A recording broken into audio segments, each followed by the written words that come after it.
Hello student, YouTube के हमारे इस चैनल में आप सभी लोगों का स्वागत है। और आज के इस वीडियो लेक्चर में हम लोग पढ़ने वाले हैं प्रकाश का ध्रुवण, पोलराइजेशन ऑफ लाइट। ठीक है, तो आज हम लोग पढ़ेंगे कि पोलराइजेशन ऑफ लाइट यानी प्रकाश का ध्रुवण होता क्या है, किसे कहते हैं ध्रुवित प्रकाश और किसे कहते हैं अध्रुवित प्रकाश, और किस टाइप की लाइट में ध्रुवण क्यों होता है। जनरली साउंड वेव में ध्रुवण नहीं होता है, लाइट में क्यों होता है, ध्रुवण के लिए क्या शर्त है, वो आज हम लोग पढ़ेंगे। ठीक है, तो आज का टॉपिक है प्रकाश का ध्रुवण। आज का टॉपिक है प्रकाश का ध्रुवण, प्रकाश का ध्रुवण, polarisation of light, polarisation of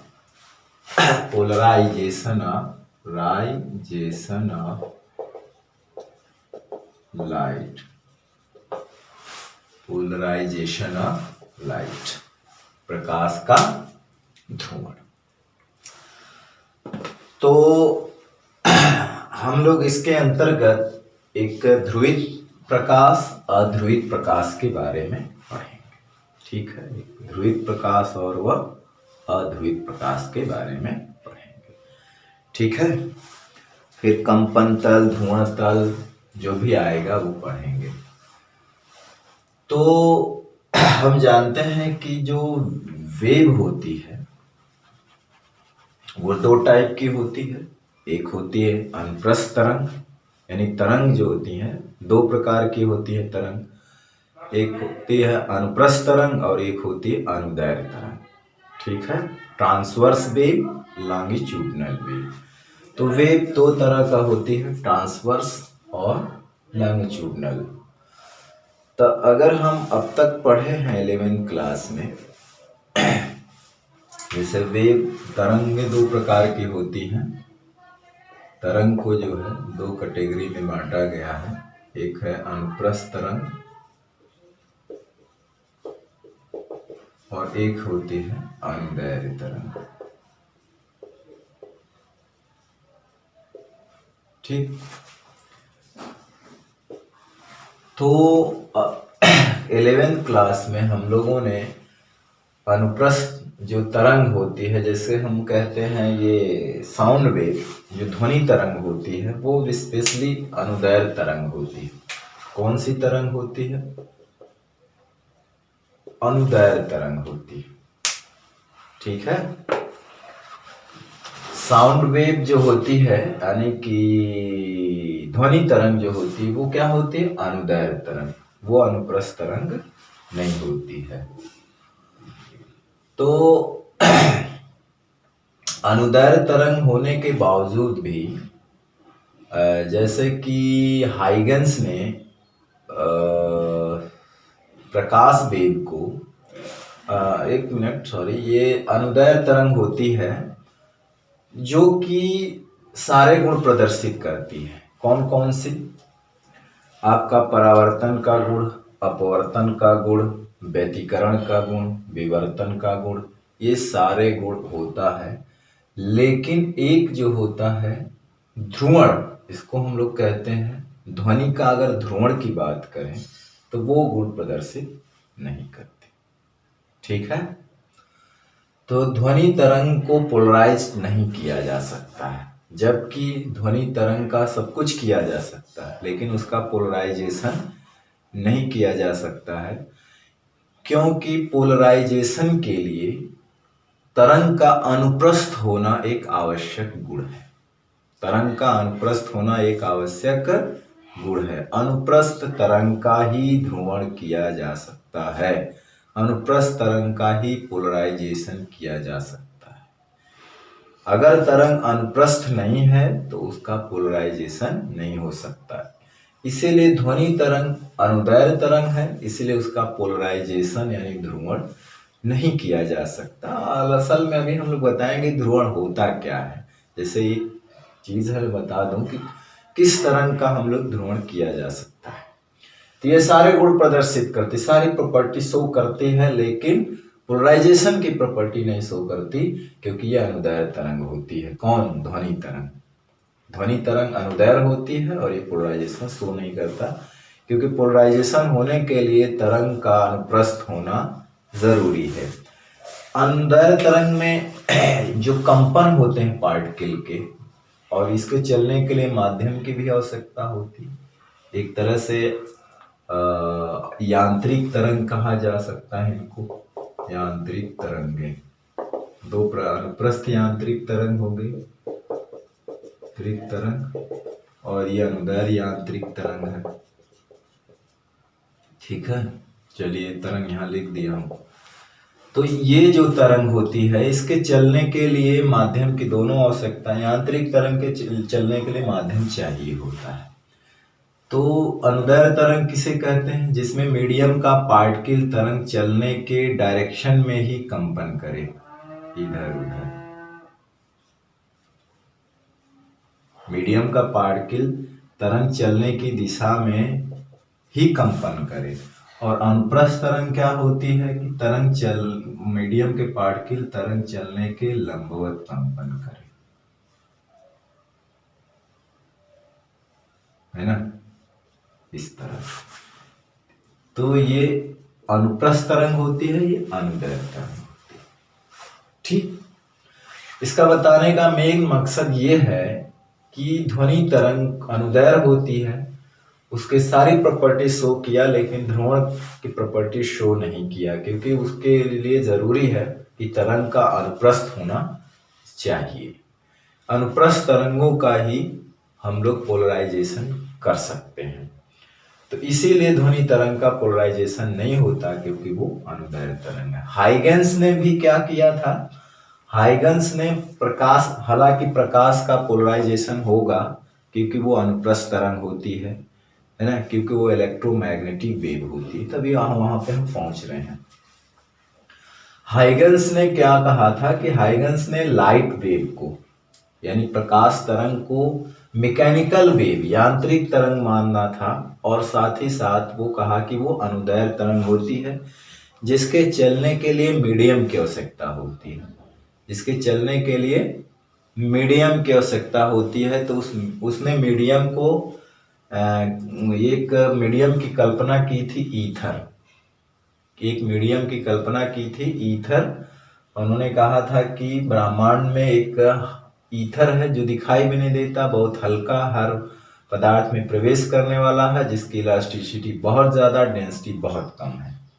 ठीक है, लेकिन बाद में जो इलेक्ट्रोमैग्नेटिक थ्योरी है, जो मैक्सवेल के इलेक्ट्रोमैग्नेटिक थ्योरी है, और ये हर्ट्ज ने और ने कहा, मतलब ये सब मिल करके ये मतलब डिस्कवर किए कि जो लाइट है वो मैकेनिकल वेव नहीं है, इलेक्ट्रोमैग्नेटिक वेव है, मतलब विद्युत चुंबकीय तरंग है। क्या है? बाद में ये खोज हुआ कि लाइट क्या है, वही उसकी वीकनेस थी। उसने सारी चीज को सही से एक्सप्लेन कर दिया हाइगेंस ने। बस ये उसकी कमी ये थी कि उन्होंने कह दिया कि वो लाइट जो है वो यांत्रिक तरंग है, और उसके साथ साथ भी कह दिया कि अनुदैर्ध्य तरंग है, और उन्होंने कह दिया इसके चलने के लिए मीडियम की आवश्यकता होती है। इसलिए मीडियम की कल्पना की, क्योंकि वायुमंडल के ऊपर जहां से लाइट आती है बीच में कुछ नहीं है, निर्वात है। तो उसने कहा कि नहीं, पूरे ब्रह्मांड में एक मीडियम है जिसको ईथर कहते हैं। तो बाद में ईथर वाली थ्योरी को नकार दिया गया जब इलेक्ट्रोमैग्नेटिक वेव की खोज हुई कि लाइट जो है वो यांत्रिक तरंग नहीं है, अनुदैर्ध्य तरंग नहीं है, बल्कि इलेक्ट्रोमैग्नेटिक वेव है, जिसको चलने के लिए मीडियम की आवश्यकता नहीं होती, वो निर्वात में भी चल सकती है। ठीक है ना। तो यांत्रिक तरंग का है ना, अनुदैर्ध्य तरंग का रहा, ये हाइगेंस का एक वीक पॉइंट था। ठीक, तो बाद में ये खोज हुई कि लाइट जो है यानी प्रकाश एक विद्युत चुंबकीय तरंग है। बाद में खोज क्या हुआ कि प्रकाश क्या है, एक विद्युत चुंबकीय तरंग है, विद्युत चुंबकीय तरंग है, जिसको चलने के लिए माध्यम की आवश्यकता नहीं होती, जिसको चलने के लिए माध्यम की आवश्यकता नहीं होती। ठीक है ना। विद्युत चुंबकीय तरंग है, जब माध्यम नहीं होता है तो कंपन कौन चीज करता है, तो कंपन करते हैं विद्युत और चुंबकीय क्षेत्र, है ना। विद्युत और चुंबकीय क्षेत्र के कंपन होते हैं, और वो कंपन होते हैं तरंग के चलने के लंबवत, यानी विद्युत क्षेत्र वेक्टर और चुंबकीय क्षेत्र वेक्टर के कंपन होते हैं। तो वो कंपन जो होते हैं वो तरंग के चलने के लंबवत तल में होते हैं, यानी तीनों परस्पर लंबवत होते हैं। ठीक है। तो जब कंपन जो है यानी अनुप्रस्थ तरंग किसको कहा जाता है, जिसमें मीडियम के पार्टिकल तरंग के चलने के लंबवत कंपन करते हैं। तो इसमें जो विद्युत चुंबकीय क्षेत्र वेक्टरों के कंपन होते हैं वो तरंग चलने के लंबवत होते हैं। इसीलिए लाइट वेव क्या है, एक अनुप्रस्थ तरंग है। लाइट वेव क्या है, एक अनुप्रस्थ तरंग है, क्योंकि इसमें जो इलेक्ट्रिक मैग्नेटिक फील्ड के जो कंपन होते हैं, विद्युत क्षेत्र वेक्टर के जो कंपन होते हैं, वो तरंग के चलने के क्या होते हैं, लंबवत होते हैं। ठीक है। इसीलिए प्रकाश क्या है, ये पता चला कि प्रकाश जो है एक अनुप्रस्थ तरंग है। प्रकाश एक अनुप्रस्थ तरंग है। विद्युत चुंबकीय तरंग का गुण है कि ये एक अनुप्रस्थ तरंग है। ठीक है ना, क्योंकि इसमें जो कंपन होते हैं विद्युत और चुंबकीय क्षेत्र वेक्टरों के, वो तरंग के चलने के लंबवत होते हैं। और अगर मीडियम के कंपन यानी जो भी कंपन करने वाली चीज है वो तरंग के अगर लंबवत कर रही है तरंग में, तो वो अनुप्रस्थ तरंग कहलाती है। तो इसीलिए लाइट क्या है, एक ट्रांसवर्स वेव है, अनुप्रस्थ तरंग है। यानी कहने का मतलब ये है कि अगर मान लीजिए कि ये जेड डायरेक्शन में वेव चल रही है, वेव की डायरेक्शन जेड डायरेक्शन है, ठीक है,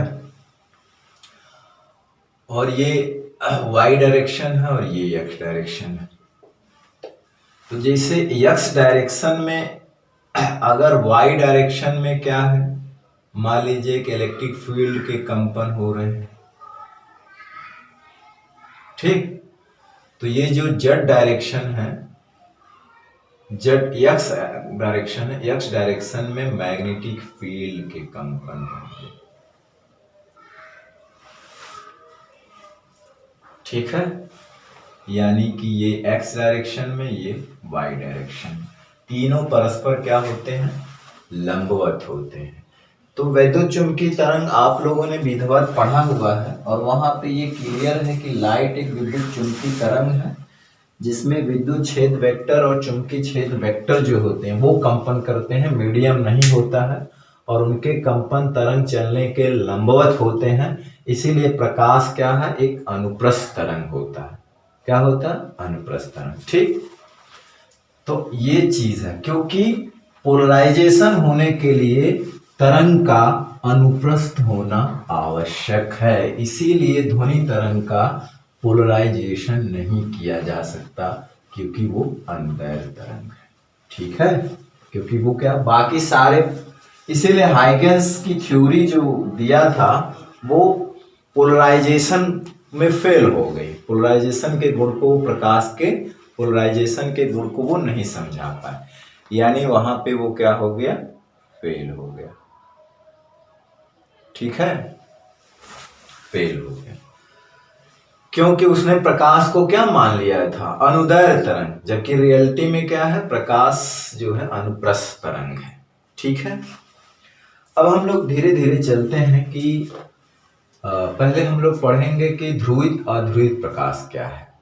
हाँ, एक चीज और है कि प्रकाश में इलेक्ट्रिक फील्ड और मैग्नेटिक फील्ड के कंपन होते हैं, दोनों परस्पर क्या होते हैं, लंबवत होते हैं तरंग के चलने के। लेकिन इसमें जो हमारी जो आंख होती है वो सेंसिटिव होती है, इसके लिए सेंसिटिव नहीं होती। और एक चीज और भी है कि इसके मुकाबले इसकी जो वैल्यू होती है वो ज़्यादा होती है और इसकी वैल्यू क्या होती है, कम होती है। हालांकि E और V का जो अनुपात होता है वो C के बराबर होता है, तो इसमें इसका कंट्रीब्यूशन ज़्यादा होता है इसके मुकाबले। और हमारी जो आँख है वो इसके लिए सेंसिटिव होती है, ना कि इसके लिए। तो इसीलिए हम जब लाइट वेव में जो कंपन दिखाएंगे वो सिर्फ इलेक्ट्रिक फील्ड वेक्टर का कंपन दिखाएंगे, जिसको प्रकाश वेक्टर भी कहा जाता है। इसको क्या कहेंगे हम लोग, इलेक्ट्रिक फील्ड वेक्टर को प्रकाश वेक्टर यानी लाइट वेक्टर कहेंगे, क्योंकि हम अब जो वेक्टर कंपन दिखाएंगे इसका नहीं दिखाएंगे, सिर्फ इसका दिखाएंगे, इसको हटा देंगे, क्योंकि इसका कंट्रीब्यूशन भी कम होता है और हमारी आंख इसके लिए सेंसिटिव भी नहीं होती है, और इसका कंट्रीब्यूशन भी, योगदान भी ज्यादा होता है और आंख भी हमारे इसके लिए सेंसिटिव होती है। इसीलिए अब कंपन जो हम दिखाएंगे प्रकाश तरंग में तो सिर्फ इलेक्ट्रिक वेक्टर का दिखाएंगे, इलेक्ट्रिक फील्ड वेक्टर का, जिसको हम लोग प्रकाश वेक्टर भी कहते हैं, लाइट वेक्टर भी कहते हैं। ठीक, इसे हम लोग क्या कहते हैं, लाइट वेक्टर भी कहते हैं। ठीक है। अब जैसे एक चीज और है कि छोटा से छोटा भी लाइट पार्ट सोर्स हो, कोई टीनी से टीनी मतलब छोटे से छोटा लाइट सोर्स हो, प्रकाश का स्रोत हो, तो उसमें large number of atoms, molecules यानी परमाणु अणु होते हैं, और सभी अणु या परमाणु अलग अलग अपने तरीके से वेव प्रोड्यूस करते हैं। क्या करते हैं, वेव प्रोड्यूस करते हैं। हालांकि हम इसको अध्रुवित या ध्रुवित प्रकाश को बताना हो तो डिफिनीशन से डायरेक्ट बता सकते हैं, ठीक है ना। तो जाहिर सी बात है, हम जो है देखिए अब लाइट वेक्टर यानी कि इलेक्ट्रिक फील्ड वेक्टर को ही शो करेंगे, चुंबकीय क्षेत्र वेक्टर को नहीं शो करेंगे, क्योंकि हमारी आंख जो है वो सिर्फ उसी वेक्टर को शो करती है, देखती है। तो हर पार्ट जो लाइट का कोई भी सोर्स हो, सन हो या बल्ब हो, कैंडल हो, सबसे वो छोटा से छोटा लाइट सोर्स हो, तो लार्ज नंबर ऑफ पार्टिकल जो होते हैं उसमें एटम्स होते हैं, मॉलिक्यूल होते हैं। तो हर एटम्स जो है अलग अलग टाइप की वेव इमिट्स करता है, और सब वेव में जो इलेक्ट्रिक फील्ड वेक्टर होते हैं उनके कंपन भी अलग अलग डायरेक्शन में ओरिएंटेड होते हैं, सब एक डायरेक्शन में नहीं होते हैं, है ना। सब एक डायरेक्शन में क्या होते हैं, नहीं होते हैं। जैसे कि मान लीजिए एक प्लेन है, ये हम मान रहे हैं कि कोई ये सोर्स है, लाइट सोर्स है, और वो इमिट कर रहा है प्रकाश तरंग को, तो ये मान के चलते हैं कि ये जो है लाइट वेव जो है वो इस डायरेक्शन में चल रही है, जेड डायरेक्शन। किस डायरेक्शन में चल रही है, जेड डायरेक्शन। अब जाहिर सी बात है, ये सोर्स कई एटम से मिलके बना हो, सारे एटम्स अलग अलग वेव प्रोड्यूस कर रहे हैं, और सबके वेव के जो इलेक्ट्रिक फील्ड वेक्टर के कंपन है वो अलग अलग डायरेक्शन में। मान लीजिए कोई एटम्स है, वो वेव प्रोड्यूस किया, उसके इलेक्ट्रिक वेक्टर का कंपन इस डायरेक्शन में है। कोई दूसरा एटम्स है जिसके लाइट वेक्टर यानी कि इलेक्ट्रिक वेक्टर का कंपन इस डायरेक्शन में है, कोई और है जिसका इस डायरेक्शन में है, कोई और है जिसका इस डायरेक्शन में है, कोई और है जिसका इस डायरेक्शन में है। ठीक है, मान लीजिए कोई और है तो इसका इस डायरेक्शन में। कहने का मतलब ये होता है कि जो हमारा लाइट सोर्स होता है, कोई भी सोर्स होता है, उस लाइट सोर्स में तरंग जो अगर उससे वेव प्रोड्यूस होती है तो उसके जो इलेक्ट्रिक फील्ड के कंपन होते हैं, यानी कहने का मतलब है कि जो लाइट वेक्टर होता है, प्रकाश वेक्टर के जो कंपन होते हैं, वो तरंग चलने के लंबवत प्लेन में सभी दिशाओं में होते हैं। तरंग के चलने के लंबवत किसी तल में, तल ये मान सकते हैं कि मान लीजिए ये y डायरेक्शन में है और ये वाली डायरेक्शन क्या है, x डायरेक्शन। तो एक्स वाई प्लेन में इसके लंबवत क्या है, सभी डायरेक्शन में होती है। कोई भी सोर्स ले, प्रकाश स्रोत छोटा से छोटा ले, तो उसमें जो लाइट वेक्टर के कंपन होते हैं यानी प्रकाश वेक्टर के कंपन होते हैं, जिसको हम इलेक्ट्रिक फील्ड वेक्टर कहते हैं, इलेक्ट्रिक फील्ड के कंपन होते हैं, वो तरंग के चलने के लंबवत तल में सभी दिशाओं में होते हैं। अगर वेव एक्स जेड प्लेन में चल रही है तो उसके कंपन एक्स वाई प्लेन में चारों दिशाओं में होते हैं। तो ऐसे प्रकाश को हम लोग कौन सा प्रकाश कहते हैं? इसे प्रकाश को ही अध्रुवित प्रकाश कहते हैं। ऐसे ही प्रकाश को हम लोग अध्रुवित प्रकाश कहते हैं। कौन सा प्रकाश कहते हैं? अध्रुवित प्रकाश कहते हैं। ठीक है, अभी हम अध्रुवित प्रकाश ध्रुवित प्रकाश के टॉपिक पे आते हैं लिखवाने। अभी हम लिखवाएंगे, अभी हम लाइट के नेचर के बारे में लिखवाएंगे कि किसका ध्रुवण हो सकता है, किसका नहीं हो सकता, सब लिखवाएंगे। अभी हम समझा रहे हैं। इसे ही कहते हैं अध्रुवित प्रकाश, यानी वो प्रकाश जिसमें वैद्युत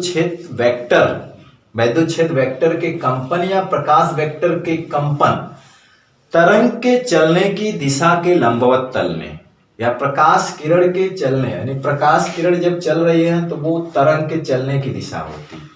तरंग के चलने की दिशा के लंबवत तल में सभी दिशाओं में होते हैं, सिमेट्रिकल होते हैं। यानी ऐसा नहीं कि एक कोण ज्यादा एक कोण कम, ऐसा नहीं कि इधर ज्यादा इधर, सभी दिशाओं में सममित होते हैं, सिमेट्रिकल होते हैं। सभी दिशाओं में क्या होते हैं? सममित होते हैं। तो ऐसे प्रकाश को हम लोग क्या कहते हैं? अध्रुवित प्रकाश कहते हैं। लेकिन अध्रुवित प्रकाश को ऐसे शो नहीं किया जाता। अब कैसे शो किया जाता, हम अभी उसको पहुंच रहे हैं वहां तक। अगर इसको हम इस वेव प्रोड्यूस जिस प्रोपेगेशन की जो डायरेक्शन, आंख अगर इधर कर लें हम, तो ये हमको नहीं दिखेगी, ये स्पष्ट दिखेगा। तो हम अध्रुवित प्रकाश को ऐसे बना सकते हैं, अध्रुवित प्रकाश को। अब ये इसकी डायरेक्शन को, जो आंख जिस डायरेक्शन में होती है, जिस डायरेक्शन में हम देखते हैं, उसको डॉट से प्रोड्यूस, ये हो गया डॉट। डॉट का मतलब है कि ये वेव चलने की डायरेक्शन क्या इधर है, वेव चलने की डायरेक्शन क्या इधर, प्रोपेगेशन की डायरेक्शन इधर, और बाकी लाइट के कंपन चारों दिशाओं में, एक इधर इधर होगा, इधर होगा, इधर होगा, इधर होगा, इधर होगा, इधर होगा, इधर होगा, ऐसे सभी दिशाओं में ऐसे ऐसे होंगे। ठीक है, तो इस तरह का अगर हम देखते हैं प्रकाश को, तो इसे हम कहेंगे अध्रुवित प्रकाश, अध्रुवित प्रकाश। और ये डॉट बता रहा है कि जो लाइट वेव है इस डायरेक्शन में चल रही है। अगर ये वाई डायरेक्शन है, ये मान लीजिए एक्स डायरेक्शन है, तो ये जेड डायरेक्शन ऐसे। ठीक है, एक चीज और है, इसको प्रदर्शित करने का एक तरीका और है। अब हम लोग जानते हैं, ये हम मान रहे हैं कि जो हम सामने से देख रहे हैं, आंख हमारे सामने है, तो ये वेव के चलने की डायरेक्शन। हम ये जानते हैं कि वेक्टर जो होती है, वेक्टर क्वांटिटी को हम रिजॉल्व कर सकते हैं। मतलब है कि वेक्टर का वियोजन करना, ये वेक्टर का एक यूनिक प्रॉपर्टी है कि उसको हम वियोजित कर सकते हैं, रिजॉल्व करके दो भागों में बांट सकते हैं, रिजॉल्व करके दो भागों में बांट सकते हैं। ठीक है, तो यहां पे मान लीजिए एक पार्ट हमने ये ले लिया, एक पार्ट ये ले लिया। ठीक है, बाकी जो इलेक्ट्रिक फील्ड के जो वेक्टर हैं, प्रकाश वेक्टर हैं, एक तो हमने ये ले लिया, एक ये ले लिया। हम चाहते हैं कि सारे वेक्टर को दो डायरेक्शन में रिजॉल्व कर लें, और वेक्टर की यूनिक प्रॉपर्टी है कि उसका रिजॉल्व किया जा सकता है ना, वियोजन किया जा सकता है।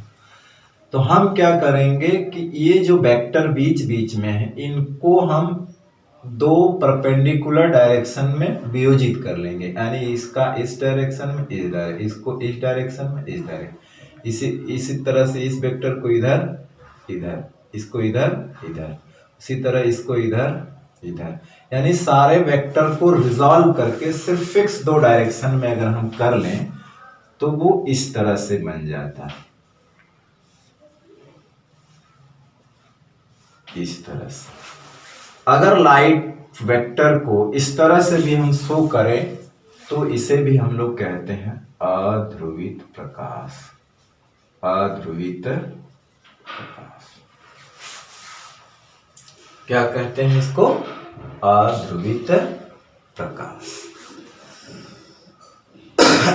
ठीक है, इसको एक तरह, हालांकि ये हम बता रहे हैं कि इस तरह कहीं भी दिखेगा तो उसे अध्रुवित प्रकाश ही कहते हैं। इसका जो सुटेबल जो होता है, सुविधाजनक जो शो किया जाता है वो इस तरह से, जो ये एक्स एक्सिस पोजीशन है, ये वाई एक्सिस, जो ये एक्स एक्सिस वाला कंपन है, उधर हम अगर आंख कर लें, अगर हम इसको इस डायरेक्शन से देखें, ठीक है, यानी कि हम मान लेते हैं कि ये वेव जेड डायरेक्शन में चल रही है, तो जाहिर सी बात है जब आंख एक्स डायरेक्शन में आ गई तो ये वाली जो जेड डायरेक्शन है तो वो तो दिखेगी, और वाई डायरेक्शन भी दिखेगी।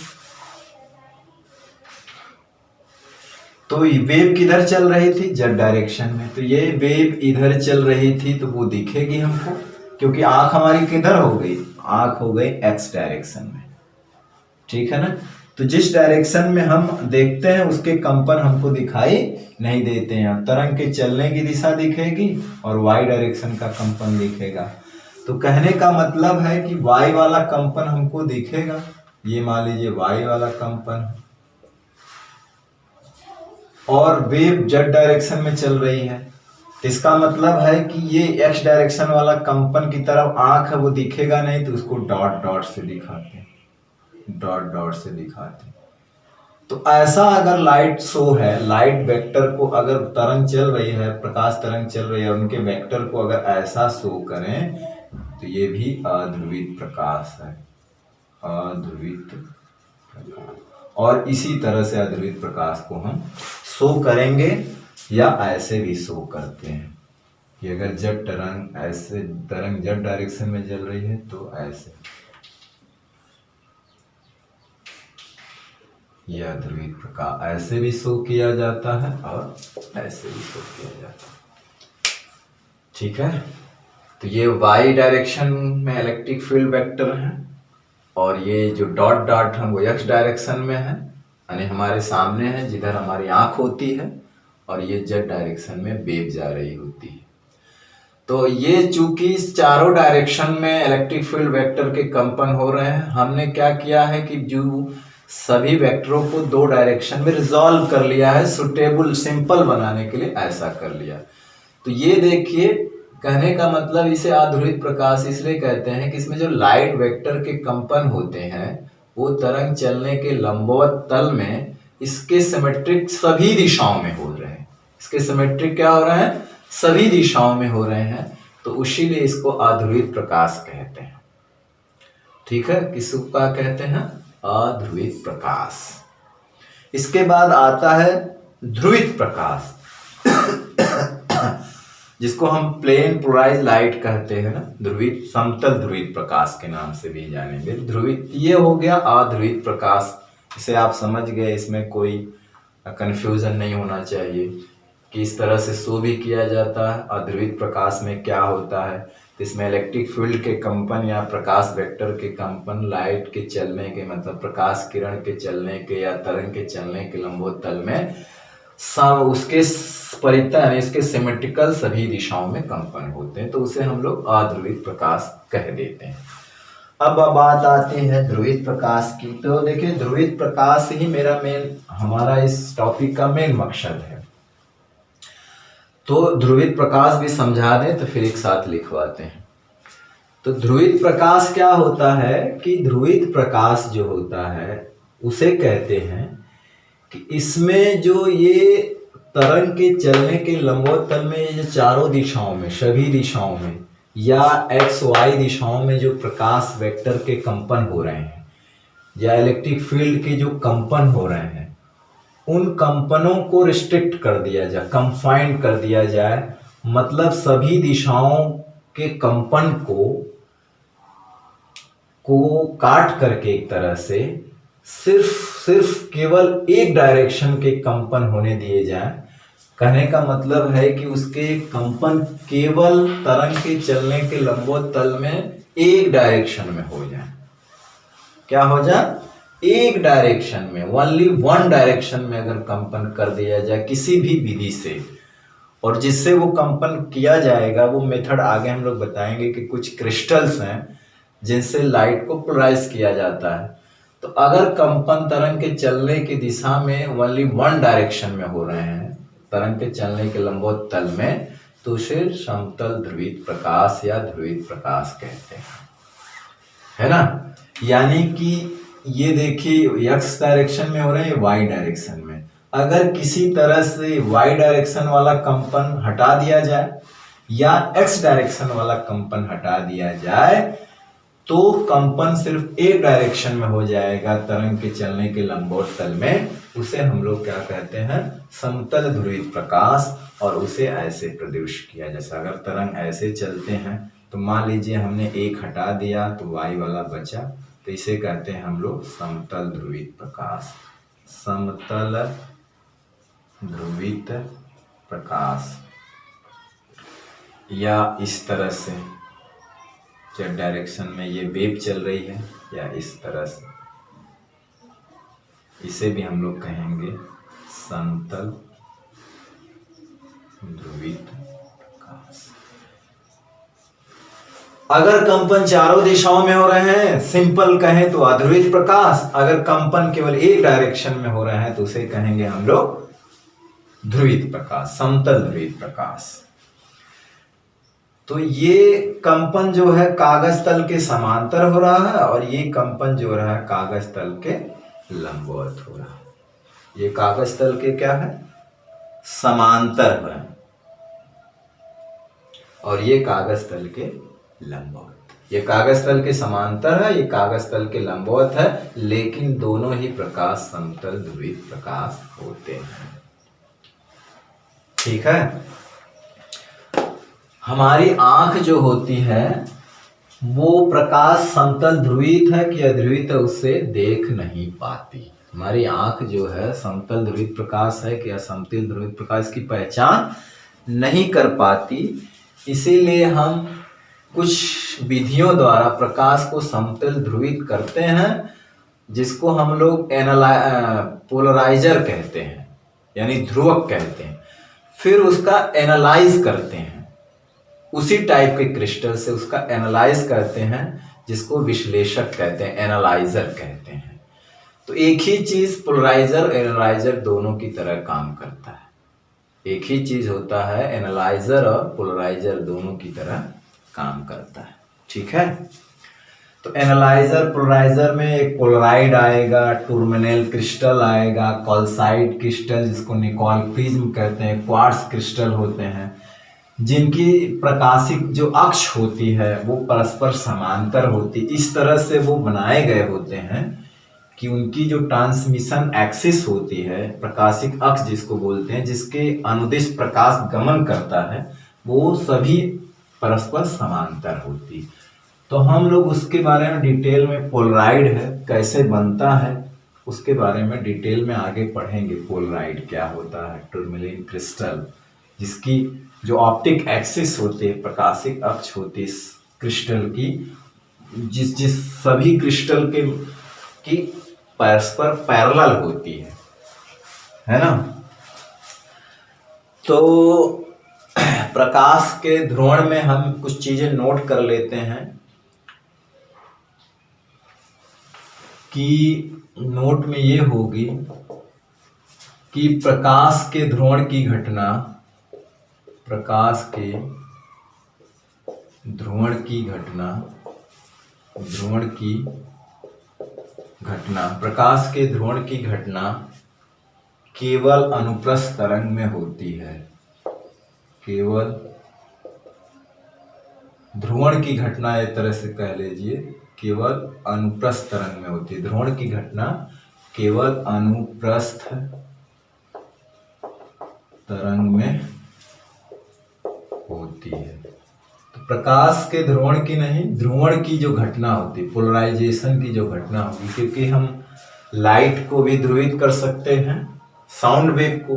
तो साउंड वेव को ध्रुवण हो ही नहीं सकता, तो क्योंकि वो अनुप्रस्थ तरंग होती नहीं, वो अनुदैर्घ्य तरंग होती है ना। दूसरी चीज होती है प्रकाश तरंगे जो होती हैं विद्युत चुंबकीय तरंग होती हैं और ये अनुप्रस्थ तरंग होती है। प्रकाश तरंगे विद्युत चुंबकीय तरंग होती हैं, विद्युत चुंबकीय तरंग होती हैं और ये अनुप्रस्थ होती हैं और ये अनुप्रस्थ होती हैं। अतः प्रकाश का ध्रुवण किया जा सकता है। अतः ध्रुवण की घटना अतः प्रकाश का क्या किया जा सकता है? ध्रुवण किया जा सकता है। अतः प्रकाश का ध्रुवण किया जा सकता है। प्रकाश को पोलराइज किया जा सकता है, ध्रुवण किया जा सकता है। जबकि ध्वनि तरंग जो है अनुदैर्घ्य तरंग होती है,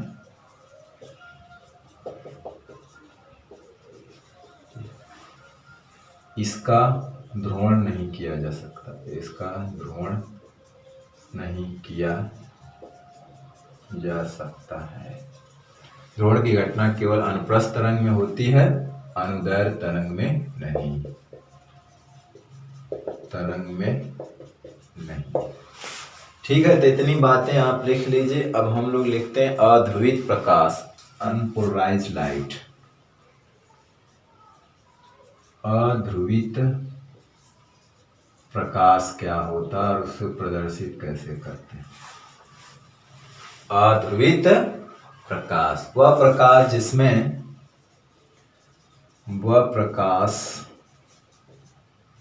जिसमें वैद्युत क्षेत्र वेक्टर के कंपन, जिसमें वैद्युत क्षेत्र वेक्टर के कंपन, जिसको हम लोग प्रकाश कंपन भी, प्रकाश वेक्टर भी कहते हैं। क्या कहते हैं? प्रकाश वेक्टर।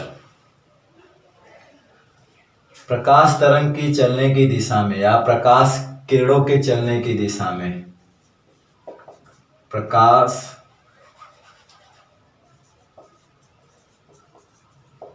तरंग के चलने की दिशा के लंबवत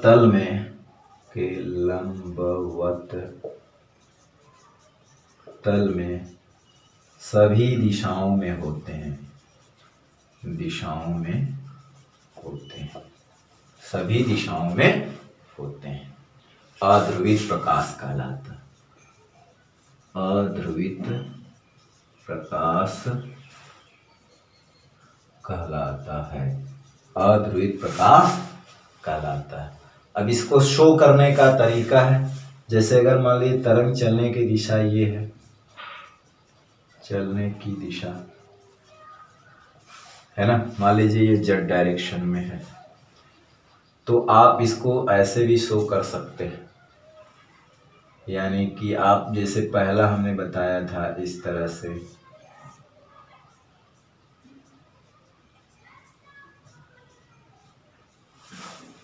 है ना, इस तरह से भी शो से कर सकते हैं। या फिर या तो तरंग चलने की दिशा इधर है तो आप इसको मान लीजिए जेड मान लिया जाए, तो आप इस तरह से भी शो कर सकते हैं। और ये डॉट दिखा सकते हैं, डॉट एक्स एक्सिस मान लीजिए, वाई एक्सिस है, जेड एक्सिस। ये दो तरीका होता है अध्रुवित प्रकाश को शो करने का। ठीक है, तो इसका आप स्क्रीनशॉट ले लीजिए। हम चलते हैं ध्रुवित प्रकाश। फिर कंपन तल क्या होता है, ध्रुवण तल होता है, उसके बारे में समझते हैं। हम लोग देखिए पोलराइड एक ऐसा विधि है, पोलराइडर जिसको कहते हैं, जिससे प्रकाश को समतल ध्रुवित किया जाता है, फिर उसका एनालाइज भी किया जाता है कि हुआ है कि नहीं हुआ। क्योंकि पूरा प्रकाश ध्रुवित हो भी जाए तो हमारी आंख उसको देख नहीं सकती। ठीक है।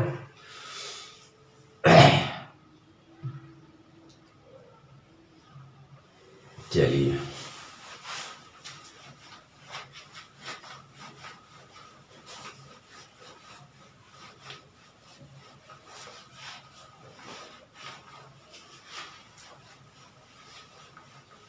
इलेक्ट्रोमैग्नेटिक थ्योरी में आपने जाना है कि प्रकाश विद्युत चुंबकीय तरंग के रूप में चलता है, जिसमें उसके कंपन जो है लंबवत होते हैं, इसीलिए वो अनुप्रस्थ तरंग होती है। अब है ध्रुवित प्रकाश।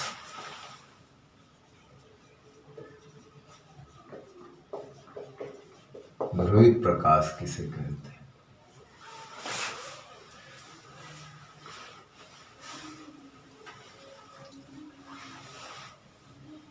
उस परिभाषा में आप मैं शायद एक चीज छूट गया कि वह प्रकाश जिसमें वैद्युत क्षेत्र वेक्टर के कंपन प्रकाश तरंग के चलने की दिशा के लंबवत तल में सभी दिशाओं में होते हैं। तो सभी दिशाओं के जगह सममित रूप से होते हैं। ये थोड़ा सा उसमें मिला ले, सममित रूप से होते हैं। सिमेट्रिकल का मतलब होता है कि सिमेट्रिकल चारों दिशाओं में होता है। ऐसा नहीं कि एक दिशा में ज्यादा तो दूसरी दिशा में कम, ऐसा नहीं। सममित रूप से होते हैं। सममित वहां थोड़ा सा आप सममित रूप जोड़ लीजिएगा। सभी दिशाओं में सममित रूप से होते हैं। ठीक है ना, सभी दिशाओं में सममित ऐड कर लीजिएगा। अब है ध्रुवित प्रकाश। तो ध्रुवित प्रकाश क्या होता है कि वह प्रकाश जिसमें, यानी कि वह प्रकाश जिसमें प्रकाश वेक्टर या विद्युत क्षेत्र के वेक्टर, वह प्रकाश जिसमें विद्युत क्षेत्र वेक्टर के कंपन, वेक्टर के कंपन प्रकाश तरंग चलने की दिशा के, प्रकाश तरंग के या प्रकाश किरणों के तरंग के चलने के, आप इसे प्रकाश वेक्टर भी कह सकते हैं। प्रकाश तरंग के चलने की दिशा के लंबवत तल में, दिशा के लंबवत तल में, लंबवत तल में केवल एक दिशा में होता है। केवल एक दिशा में होता है, किसी एक दिशा में होता है तो ध्रुवित प्रकाश कहलाता है। होता है तो उसे ध्रुवित प्रकाश कहते हैं या ध्रुवित प्रकाश कहलाता है। तो ध्रुवित प्रकाश कहलाता है, ध्रुवित प्रकाश कहलाता है। अब जैसे ये तरंग चलने की डायरेक्शन है, तो आप एक डायरेक्शन वाले प्रकाश को आप गायब कर दिए किसी मेथड से, तो ये वाला क्या हो गया, इसे हम लोग कहते हैं समतल ध्रुवित। इसे क्या कहते हैं? समतल ध्रुवित प्रकाश। या ये वाला है,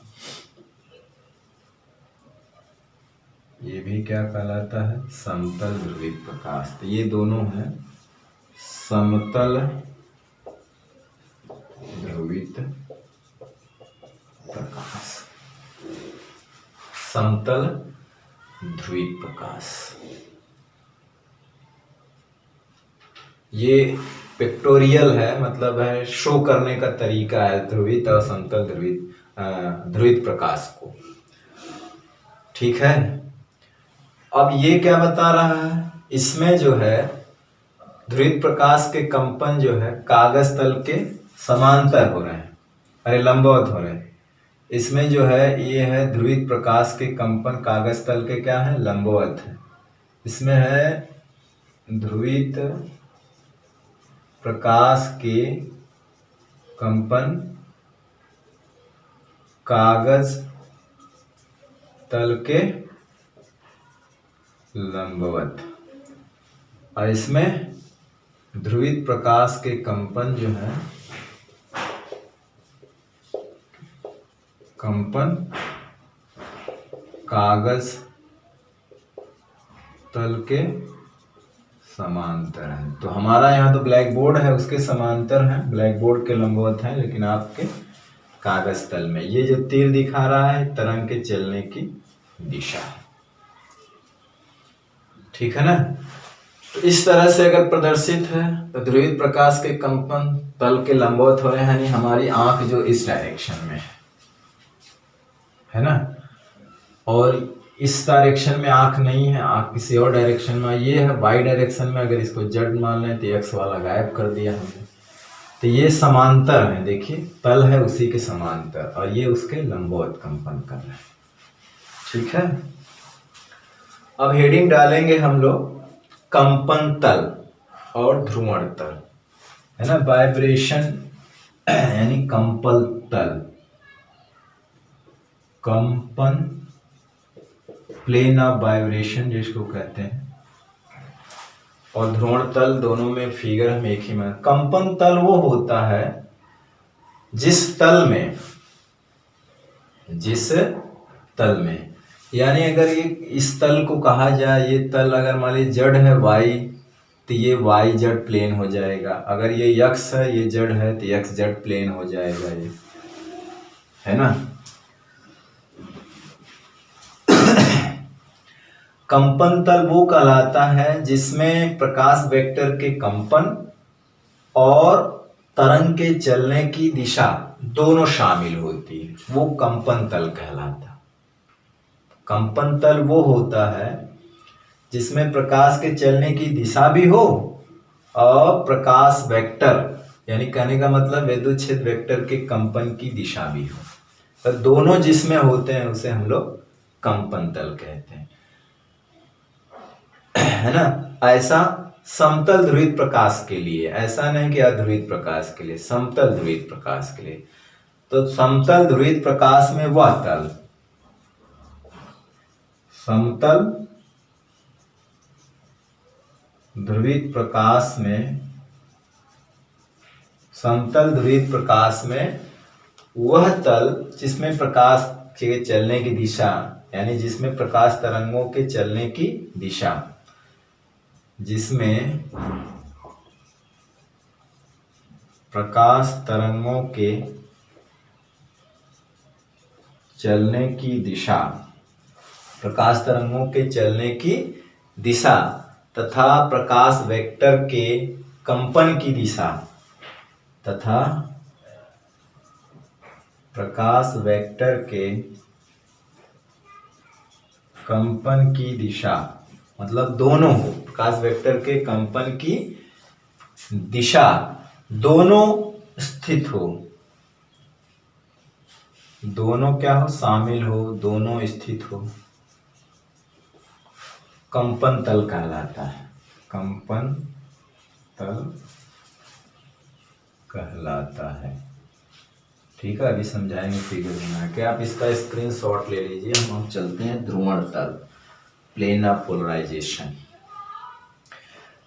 प्लेन ऑफ पोलराइजेशन में केवल जो होता है ना, प्रकाश संचरण की दिशा होती है, यानी प्रकाश तरंगों के चलने की दिशा, प्रकाश संचरण की दिशा होती है, कंपन करने की दिशा उसमें नहीं होती है, तो उसे हम लोग ध्रुवण तल कहते हैं।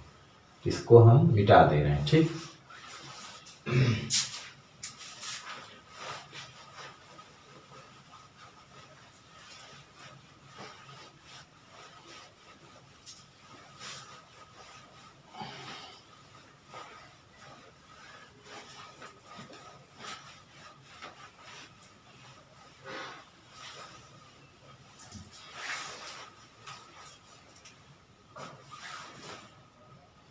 और वो कंपन तल के क्या होता है, लंबवत भी होता है। ध्रुवण तल जो होता है वो ध्रुवण तल जो है वो कंपन तल के क्या होता है, लंबवत तल होता है।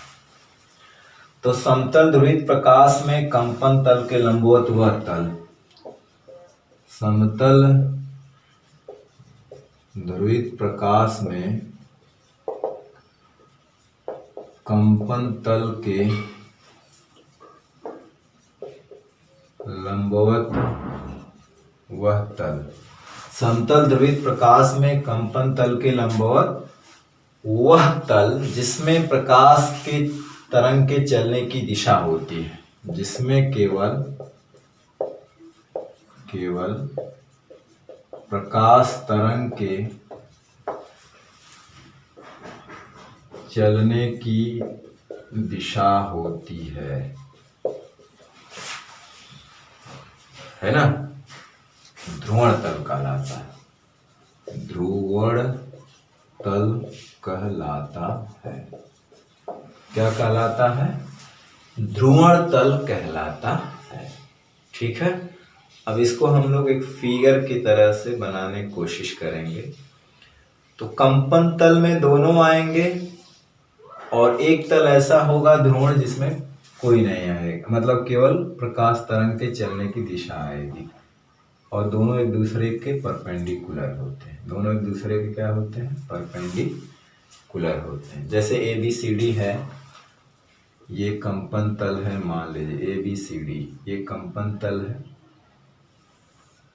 है क्योंकि इसमें रे और इसमें देखिए तरंग चलने की दिशा भी शामिल है और प्रकाश वेक्टर के कंपन भी शामिल है। ठीक, अब इसके लंबवत एक तल हम खींच लेते हैं जो ध्रुवण तल होता है। ठीक है, इसके लंबवत, हालांकि ये 3 डायमेंशनल है।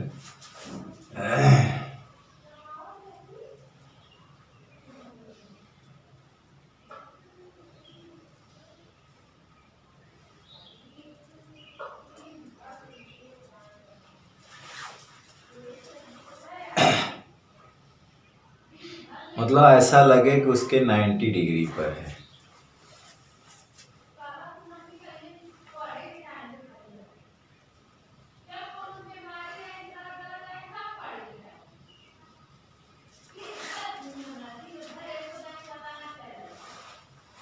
आपको ऐसे दिखाना कि एक तल अगर ऐसा है, दूसरा ऐसा परपेंडिकुलर, सपोज करो यही है, तो ये वाला जो कंपन भले बैक बोर्ड में दिख रहा है, लेकिन ये तो उसके लंबवत है, तो उसमें केवल तरंग चलने की दिशा ही शामिल है। इस तरंग चलने की दिशा, तरंग चलने की दिशा, तो ये वाला तल जो है वो होता है ध्रुवण तल, और ये वाला जो होता है वो कंपन।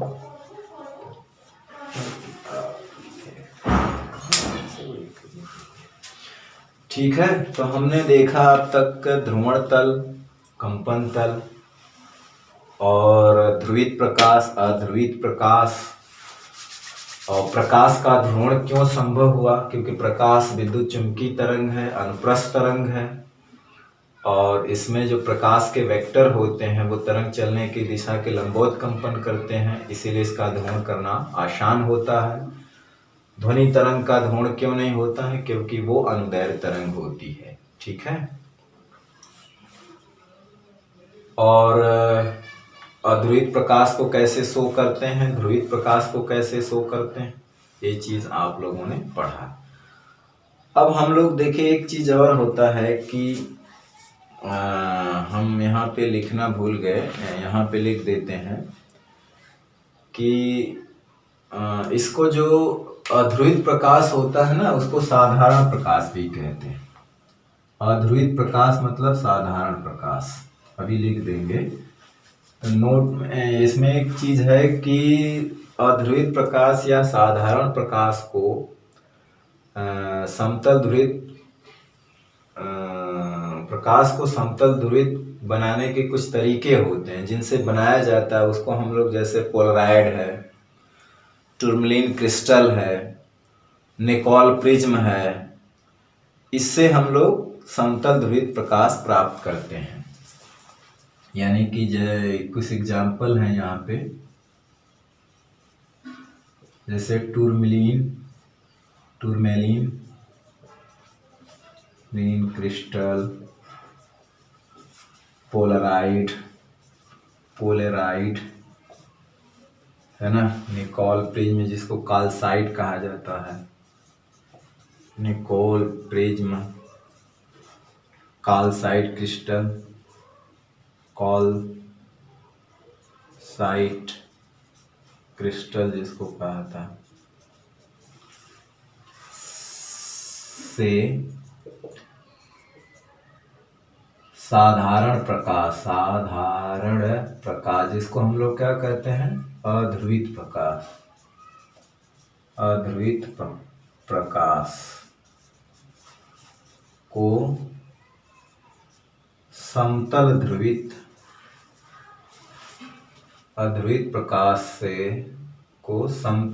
प्रकाश प्राप्त किया जा सकता है, से साधारण प्रकाश को समतल ध्रुवित प्रकाश में बदला जा सकता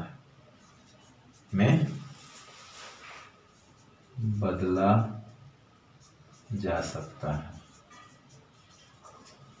और यही जो है ध्रुवक और विश्लेषक दोनों का काम करते हैं। इन्हें ध्रुवक तथा विश्लेषक कहते हैं। इन्हें क्या कहा जाता है? इन्हें ध्रुवक तथा विश्लेषक कहते हैं। मतलब पोलराइजर तथा एनालाइजर कहते हैं। यही पोलराइज का भी काम करते हैं और यही एनालाइज का भी काम करते हैं। पोलराइजर का भी, एनालाइजर का भी काम करते हैं। टूरमैलीन क्रिस्टल, तो हम लोग टूरमैलीन क्रिस्टल नहीं, पोलराइड के बारे में डिटेल में पढ़ेंगे। हाँ, देखेंगे तो निकोल प्रिज्म में यानी सारे चीज आ जाएंगे में। टूरमैलीन क्रिस्टल हेक्सागोनल डायरेक्शन का होता है। तो ये कुछ क्रिस्टलों से बने होते हैं। सभी क्रिस्टल की जो अक्ष होती है, ऑप्टिक एक्सिस यानी प्रकाश संचरण की दिशा होती है, परस्पर पैरेलल होती है। मतलब एक ही डायरेक्शन इनमें होती है जिनसे प्रकाश निर्गत हो सकता है। अगर इन पे हम प्रकाश को गिराते हैं, अध्रुवित प्रकाश को इनके ऊपर अगर गिराते हैं, तो इनसे निर्गत प्रकाश समतल ध्रुवित होता है। मतलब जो निकलेगा उसमें प्रकाश वेक्टर के कंपन या वही विद्युत क्षेत्र वेक्टर के कंपन प्रकाश के चलने के केवल एक डायरेक्शन में होंगे, तो वो क्या हो गया? समतल ध्रुवित हो गया। तो इसी से इनका एनालाइज भी किया जाता है। फिर उसके सामने एक वैसा ही क्रिस्टल उसके अक्ष पर रख दिया जाता है, समतल ध्रुवित प्रकाश को उससे निर्गत कराया जाता है और सामने से उसकी इंटेंसिटी देखा जाता है। मैक्सिमम इंटेंसिटी है कि नहीं है ना। तो वो आगे हम लोग पोलराइड में डिटेल में पढ़ेंगे कि उसका उपयोग क्या होता है। समतल अध्रुवित प्रकाश को समतल ध्रुवित करना, फिर उसका एनालाइज करना। एनालाइज कैसे किया जाता है? तो उसको उस पर गिरा करके प्रकाश की इंटेंसिटी चेक करते हैं। उसे एक पूरा चक्कर घुमाने में अगर प्रकाश की तीव्रता में कोई परिवर्तन नहीं होता है, तो इसका मतलब जो उस पर गिराया गया प्रकाश वो अध्रुवित है। अगर उसको घुमाने में एक प्रकाश की तीव्रता में कंटिन्यू परिवर्तन होते तो जीरो हो जाता है, तो इसका मतलब है कि जो उस पर गिराया गया प्रकाश है वो समतल ध्रुवित था। तभी एक डायरेक्शन में करने में तीव्रता मैक्सिमम हुई, फिर धीरे धीरे कम होते हुए जीरो हो गई। तो वो हम लोग डिटेल में पढ़ेंगे पोलराइड में, ये किससे बना है। ठीक है, तो यही एनालाइजर का भी काम करता है और यही पोलराइजर का भी काम करता है। इसी से हम प्रकाश को समतल ध्रुवित भी करते हैं और इसी को एक और लगा करके इसको चेक किया जाता है कि असल में हुआ है कि नहीं, प्रकाश की इंटेंसिटी देख करके। ठीक है, तो इस चीज को हम यही छोड़ रहे हैं इसलिए कि इस चीज को आगे हम पढ़ेंगे, है ना, इसलिए हमने इसको बता दिया। इस चीज को आगे हम पढ़ेंगे तो वहां बात आपको क्लियर हो जाएगी कि कैसे ये एनालाइजर और पोलराइजर दोनों का काम करता है। अब पोलराइड होता क्या है, किस चीज के बना है, इसका उपयोग क्या है, परीक्षा में पूछा जाता है। निकोल प्रिज्म के बारे में भी हम बता देंगे, टूरमैलीन क्रिस्टल का भी डायग्राम बना के बता देंगे। और हमें इसमें दो महत्वपूर्ण चीज है जो ज्यादा इंपॉर्टेंट पढ़ना है, वो है ब्रूस्टर्स लॉ और मेलस का नियम। Malus law, Brewster's law. Malus law, Brewster law पे न्यूमेरिकल, बेस्ट न्यूमेरिकल बोर्ड में पूछे जाते हैं और 1-2 नंबर में इन लॉ को भी पूछ लिया जाता है। तो जब हम पोलराइड पढ़ाएंगे तो उस समय मेलस लॉ पढ़ाएंगे, जब हम पोलराइड पढ़ाएंगे तो उस वक्त मेलस लॉ पढ़ाएंगे। और एक विधियां हैं, समतल ध्रुवित प्रकाश उत्पन्न करने की विधियां पढ़ाएंगे। तो वहां पे हम लोग ब्रूस्टर लॉ पढ़ाएंगे कि ब्रूस्टर लॉ क्या होता है। तो Malus law, Brewster law very simple है, बहुत सिंपल है, इसमें कोई टेंशन नहीं है। तो आज हम लोग एक चीज देख लेते हैं, ब्रूस्टर्स लॉ, है ना। ब्रूस्टर्स लॉ देख लेते हैं और मेलस लॉ को लास्ट में हम लोग पढ़ेंगे और उसके बाद उसके न्यूमेरिकल लगाएंगे, ठीक है। हालांकि इतना टाइम लगता नहीं, शुरू में थोड़ा सा हम लोग पीछे की चीज पढ़ने लगे। अगर हम डायरेक्ट शुरू किए होते तो ये जल्दी खत्म हो गया होता। हालांकि 2 वीडियो लेक्चर तो इसमें लगेंगे ही लगेंगे, ठीक है। हमने शुरू में थोड़ा सा टाइम ज़्यादा ले लिया, नहीं तो अब तक ये कुछ खत्म हो गया होता। तो उसको समझाने का है, इसलिए 2 वीडियो लेक्चर हो सकता है, इसका न्यूमेरिकल में 3rd वीडियो लेक्चर भी हो जाए, लेकिन 2 में कोशिश करेंगे खत्म कर दें, ठीक है। तो अब जो हेडिंग हमारी है वो है समतल ध्रुवित प्रकाश उत्पन्न करने की विधियां। समतल ध्रुवित प्रकाश उत्पन्न करने की विधियां, समतल ध्रुवित प्रकाश उत्पन्न करने की विधि। एक विधि आज हम लोग पढ़ लेते हैं, बाकी विधियों को दूसरे वीडियो में। पहला है परावर्तन द्वारा, पहला है परावर्तन विधि द्वारा, और यही हम लोग ब्रूस्टर्स लॉ भी पढ़ लेंगे, ब्रूस्टर्स का नियम, ठीक है। हालांकि इस बात को तो मेलस ने बताया था, मेलस मालुस का नियम, है ना। मेलस ने ही इस बात को पहले जिक्र किया था, जबकि मेलस का नियम हमको यहीं इसके पहले ही बता देना चाहिए था, ऐसे ही, ठीक है। तो चलिए, मेलस का नियम बहुत सिंपल है, उसको लास्ट में जब पोलराइड पढ़ाएंगे तो वहाँ हम बता देंगे। तो मेलस का नियम बहुत ज़्यादा टफ नहीं है, बहुत सिंपल है। हालांकि हम यहाँ पढ़ा सकते थे टूरमेलिन क्रिस्टल पर बना करके, कोई दिक्कत नहीं है। तो समतल ध्रुवित प्रकाश उत्पन्न करने की विधियां में एक परावर्तन द्वारा होता है। तो मेलस ने कहा था कि जब किसी ट्रांसपेरेंट मीडियम जैसे कांच है, उसको उस पर अध्रुवित प्रकाश को आपतित कराया जाता है, तो जो रिफ्लेक्टेड रे होती है वो अधिकतम अंशों तक समतल ध्रुवित होती है, और जो रिफ्लेक्टेड रे होती है वो न्यूनतम अंशों तक, मतलब जो रिफ्लेक्टेड रे होती है वो समतल ध्रुवित होती है ना, अधिक अंश तक हो जाती है। जो रिफ्रैक्ट होती है यानी अपवर्तित रे होती है वो समतल ध्रुवित नहीं होती, मामूली होती है। ज्यादातर कौन होती है? जो रिफ्लेक्ट होती, परावर्तित होती है ना। मेलस, ये परावर्तन द्वारा मेलस का योगदान है। उसने 2 बातें बताई थी और उसने कहा था कि समतल ध्रुवित होती है, उसका समतल ध्रुवित होना डिपेंड करता है प्रकाश जो गिराया गया है तल पर, उसके आपतन कोण पर डिपेंड करता है ना। उसके आपतन कोण पर डिपेंड करता है परावर्तित किरण का समतल ध्रुवित होना, मतलब परावर्तित प्रकाश का समतल ध्रुवित होना, है ना। इतनी बात मेलस ने बताई थी। इसके बाद ब्रूस्टर ने उस चीज को आगे बढ़ाया था। इसके बाद ब्रूस्टर नाम के वैज्ञानिक ने उस चीज को क्या किया था? आगे बढ़ाया था। मेलस ने कहा कोई ट्रांसपेरेंट मीडियम हो, पारदर्शक पदार्थ हो, पारदर्शी जैसे कांच हो, उस पर अध्रुवित प्रकाश गिराया जाता है तो जो परावर्तित प्रकाश होता है वो अधिकतम अंशों तक समतल ध्रुवित होता है, और जो अपवर्तित प्रकाश होता है वो न्यूनतम अंशों तक समतल ध्रुवित होता है। परावर्तित प्रकाश का समतल ध्रुवित होना यानी ध्रुवित होना वो डिपेंड करता है आपतन कोण पर, आपतित प्रकाश के आपतन कोण पर, यानी आपतन कोण को बदलते जाएंगे तो वो समतल ध्रुवित होगा। फिर ब्रूस्टर ने इसको आगे बढ़ाया और बोला कि ये कांच और एयर के लिए नहीं, किसी भी पेयर ऑफ मीडियम के लिए हो सकता है। मतलब कांच, वायु पानी, वायु तेल, मतलब किसी पेयर ऑफ मीडियम जिसमें एक एयर हो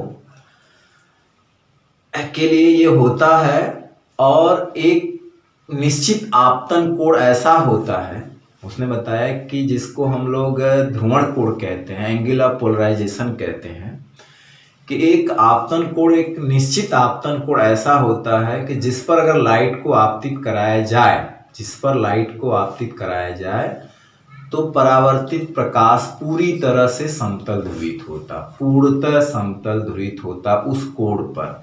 तो जिस कोण पर प्रकाश पूरी तरह से समतल ध्रुवित होता, कौन सा? परावर्तित प्रकाश, उसी कोण को हम लोग ध्रुवण कोण कहते हैं। उसने कहा कि ये किसी भी पेयर ऑफ मीडियम के लिए हो सकता है और उन सब में आपतन कोण, एक निश्चित आपतन कोण सबके लिए होता है, सबके लिए अलग अलग होता है, लेकिन एक निश्चित होता है जिस पर आपतित प्रकाश अगर गिराया जाए उस कोण पर, जिसको हम लोग ध्रुवण कोण के नाम से जानेंगे और प्रदर्शित करेंगे आईपी से। तो परावर्तित जो प्रकाश होता है वो पूरी तरह से समतल ध्रुवित होता है। ठीक है, ये थी मेलस और ब्रूस्टर का कथन। हाँ, ब्रूस्टर ने एक चीज और जोड़ा, हालांकि हम उसको सिद्ध भी कर देंगे, उसके ला से सिद्ध करेंगे। ब्रूस्टर्स ने पहले ला दिया था, फिर उसको प्रूफ किया था, तब बताया था कि जो परावर्तित रे होती है और जो अपवर्तित रे होती है वो परस्पर लंबवत होती है। यानी परावर्तित किरण, परावर्तित प्रकाश तरंग, अपवर्तित प्रकाश तरंग परस्पर क्या होती है? लंबवत होती है। और एक चीज और है कि परावर्तित प्रकाश के कंपन, अपवर्तित प्रकाश के कंपन ये ही लंबवत होते हैं। परावर्तित प्रकाश का कंपन कागज के तल में यानी ब्लैक बोर्ड के तल के लंबवत होगा और अपवर्तित प्रकाश का जो कंपन होगा वो कागज तल के समांतर होता। वो चीजें हम लोग देख लेते हैं और यही ब्रूस्टर का नियम। तो हमने ये बता दिया, हम यहाँ मेलस का जिक्र नहीं करेंगे। ठीक है, अगर हम मेलस, ब्रूस्टर ने पहले ही बोल दिया और उस पहले ही बोल दिया तो हम क्या करेंगे, उसके ला को पहले प्रूफ करेंगे, पहले ये प्रूफ कर देंगे, उसका ला से प्रूफ कर देंगे कि दोनों परस्पर परपेंडिकुलर होती हैं और फिर उसका नियम प्रूफ करेंगे।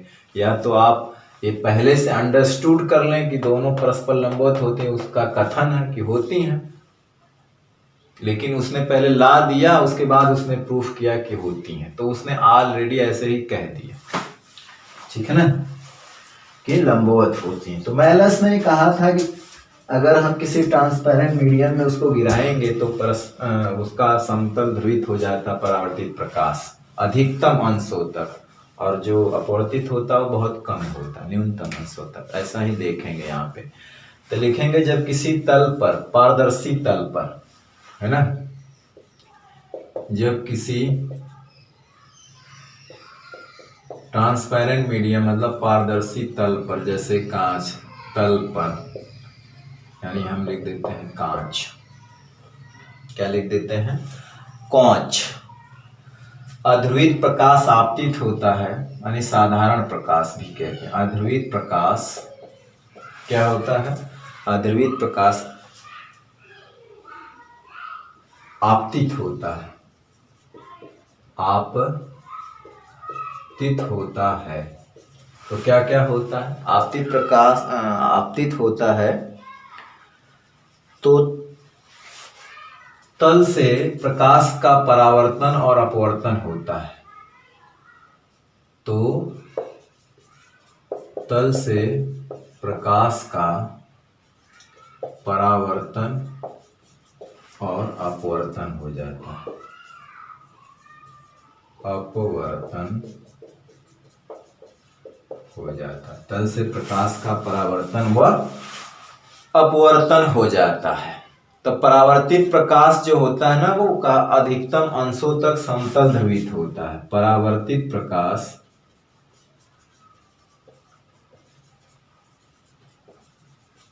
अधिकतम अंशों तक समतल ध्रुवित होता है, समतल ध्रुवित होता है, जबकि अपवर्तित प्रकाश, अपवर्तित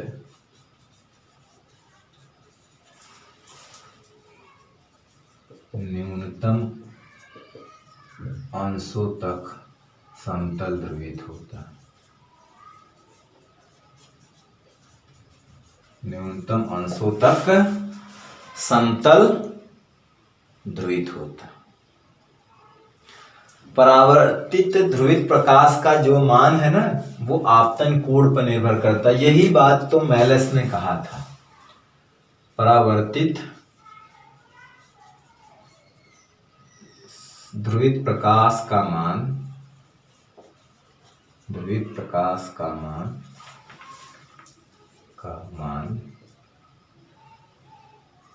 आपतन कोण के मान पर निर्भर करता है। हालांकि हमें मेलस का नियम पढ़ा देना चाहिए था, लेकिन हम सोच रहे चलो वही वक्त पढ़ाएंगे। आपतन कोण के मान पर निर्भर करता है, उस पर सवाल बहुत अच्छे आते हैं। ठीक है, तो हम लोग ब्रूस्टर का नियम ध्रुवण कोण, तो देखिए जो हम फिगर बनाएंगे, अब आएगा ब्रूस्टर।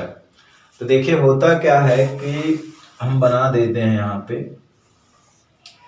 ये जो है वायु है और ये है कांच। यहाँ पे अध्रुवित प्रकाश आपतित होता है, हम इसको ऐसे दिखा रहे हैं, डॉट डॉट डॉट। तो ये परावर्तित प्रकाश होता है और ये अपवर्तित प्रकाश, जिसका एंगल आर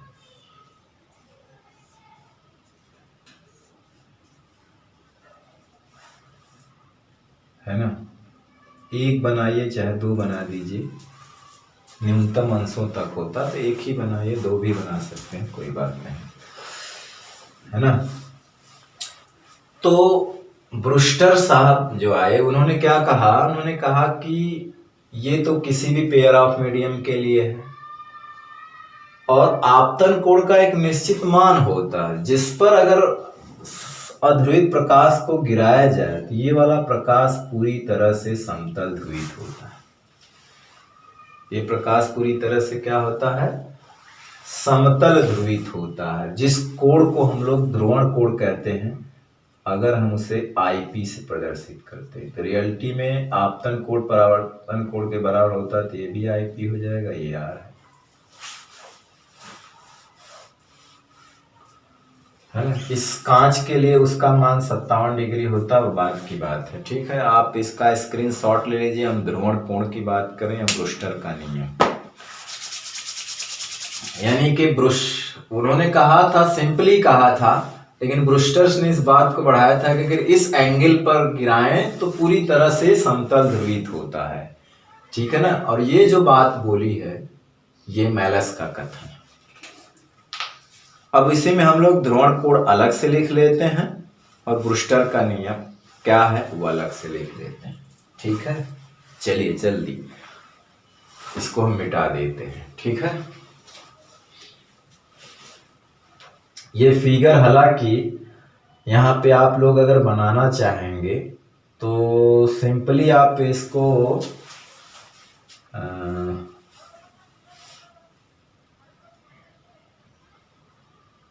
कहने का मतलब, अगर इसको इस तरह से बनाना चाहें तो आईपी मत बनाइए अगर चाहें तो, या इसको बना दे पूरी तरह से, यहाँ आई बना दें, फिर भी आई, तो इसको पूरी तरह समतल ध्रुवित मत दिखाएं, है ना। लेकिन अभी ध्रुवण कोण पे अगर हम गिराएंगे तो पूरी तरह से समतल ध्रुवित होगा, है ना।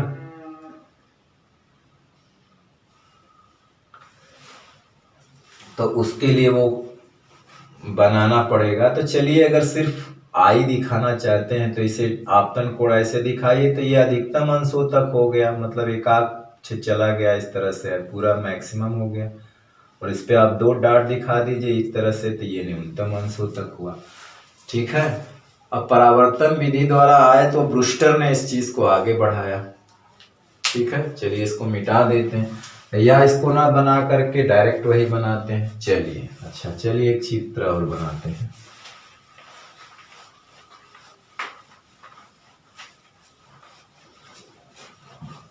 फिगर एक ही रहेगा, आपकी मर्जी। अब है ध्रुवण कोण। तो हम उसको शब्दों में यानी एंगल ऑफ पोलराइजेशन, ध्रुवण कोण, बाकी विधियां बाद में पढ़ेंगे, पोलराइड पढ़ेंगे, हो सकता है न्यूमेरिकल भी पढ़ें जल्दी जल्दी। इसमें शुरू में थोड़ा सा टाइम ज़्यादा ले लिया, ठीक है। तो एंगल ऑफ पोलराइजेशन, तो वो विशेष आपतन कोण होता है ना, अभी फिगर फिर से बना देते हैं। वह विशेष आपतन कोण, ये बात ब्रूस्टर ने बोली थी। हालांकि ब्रूस्टर का नियम पहले लिखना चाहिए था, फिर ध्रुवण, फिर से ध्रुवण कोण है, बात एक ही है। वह विशेष आपतन कोण, वह विशेष आपतन कोण जिस पर परावर्तित प्रकाश, जिस पर परावर्तित प्रकाश, वह विशेष आपतन कोण जिस पर परावर्तित प्रकाश पूर्णतः समतल ध्रुवित होता है, पूर्णतः समतल ध्रुवित होता है, उसे ध्रुवण कोण कहते हैं और इसे IP से प्रदर्शित करते हैं, ठीक है। ये तो हुआ ध्रुवण कोण। अब इसमें जो परावर्तित प्रकाश और मतलब उस चीज को आप चाहे तो नोट में यहाँ करके लिख सकते हैं, अभी फिगर हम बना लें इसके बाद लिख। चलिए, तो ये देखिए ऐसा होता है, ये किसी आप मतलब ब्रूस्टर का कथन आता है, किसी भी पेयर ऑफ मीडियम के लिए, किसी भी माध्यम के युग्म के लिए ना, पेयर ऑफ मीडियम के लिए, तो वो हम ब्रूस्टर के नियम में शामिल कर देंगे। चलिए, अब जैसे ये वायु है, हम यहाँ ले रहे हैं वायु है, ये कांच है।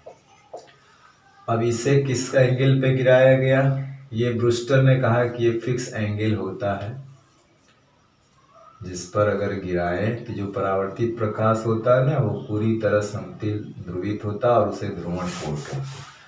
तो ये जो होगा पूरी तरह से समतल ध्रुवित होगा, ये IP तो ये भी IP, और ये जो होगा पूरी तरह से समतल ध्रुवित नहीं होगा, आंशिक रूप से होगा, ठीक। तो ये है। अब इसमें क्या है कि परावर्तित प्रकाश ये है और ये अपवर्तित प्रकाश है। तो इसमें क्या है कि परावर्तित प्रकाश के प्रकाश वेक्टर का जो कंपन होता है वो कागज तल के लंबवत होता है। परावर्तित प्रकाश के प्रकाश वेक्टर का कंपन जो है, यहाँ पे लिख सकते हैं, परावर्तित प्रकाश के प्रकाश वेक्टर जान रहे हैं क्या है, प्रकाश वेक्टर के कंपन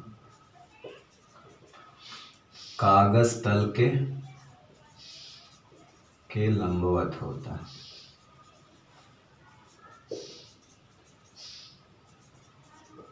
जबकि अपवर्तित प्रकाश में प्रकाश वेक्टर के कंपन, प्रकाश वेक्टर समझ रहे हैं, वैद्युच्छेद वेक्टर के कंपन कागज तल के समांतर होते हैं। कागज तल के क्या होते हैं, समांतर होते हैं। देखिए समांतर है, ये लंबवत है ना। तो इस प्रकार क्या होता है कि परावर्तित अपवर्तित प्रकाश परस्पर लंबवत तलों में ध्रुवित होते हैं, है ना। ये भी कह सकते हैं कि इस प्रकार परावर्तित व अपवर्तित प्रकाश परस्पर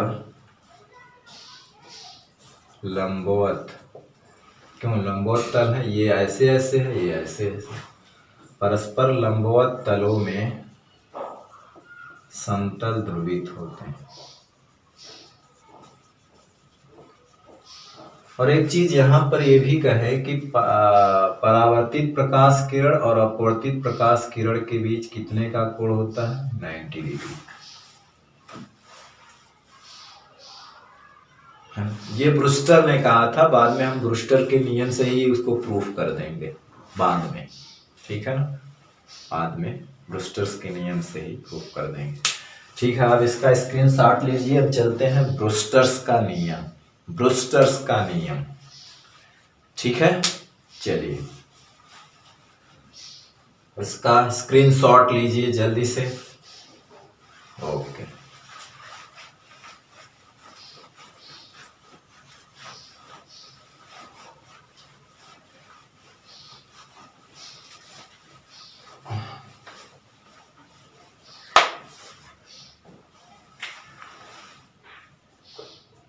ब्रूस्टर का नियम।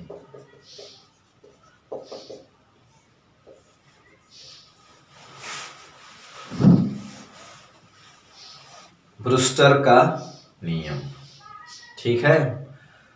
तो पूर्ण ध्रुवण की स्थिति में ब्रूस्टर ने कहा था कि पूर्ण ध्रुवण की स्थिति में, यानी कहने का मतलब है कि विशेष आपतन कोण पे अगर प्रकाश को गिराया जाए तो परावर्तित जो प्रकाश होता है वो पूरी तरह समतल ध्रुवित होता है। तो उस स्थिति में, पूर्ण ध्रुवण की स्थिति में, किसी पारदर्शी वस्तु तल का, पारदर्शक तल का या किसी भी तल का जो अपवर्तनांक होता है वो tan IP के बराबर होता है, यानी ध्रुवण कोण के टेंजेंट के बराबर होता है, ध्रुवण कोण के टेंजेंट के बराबर होता है। यानी कि पूर्ण ध्रुवण की स्थिति में, पूर्ण ध्रुवण की स्थिति में किसी तल का, यानी वही पारदर्शक तल का अपवर्तनांक, अपवर्तनांक tan IP के बराबर होता है, के बराबर होता है। तो आप इस बात को लिखने के बजाय लिखते आप स्पर्श, टेंजेंट, मतलब ध्रुवण कोण के टेंजेंट के बराबर होता है, वही tan IP के बराबर होता है। तो आप सिंपल में लिख दीजिए कि tan IP के बराबर होता है। पूर्ण ध्रुवण की स्थिति में किसी तल का अपवर्तनांक tan IP के बराबर होता है। यदि तल का अपवर्तनांक म्यू हो तो म्यू बराबर tan IP, जहां IP क्या है? ध्रुवण कोण है। ये उसका नियम था।